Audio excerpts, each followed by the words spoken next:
Okay, laman nito. Ano to guys?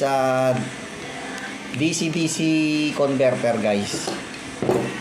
So para saan ba ang DC-DC converter? So kung may 24 volts ka at gusto mong i-step down 12 volts or mas mababa sa 24 variable.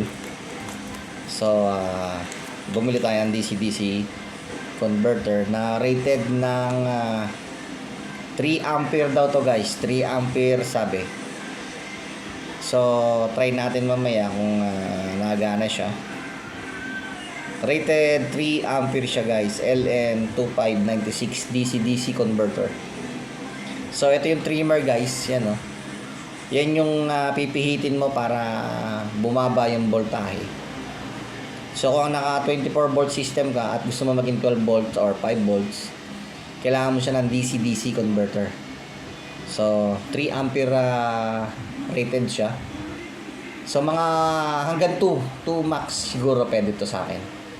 Hindi ko sasagarin ng 3 ampere kasi nga baka bumigay. So for safety, hindi ko mamax. So okay siya guys, try ko mamaya.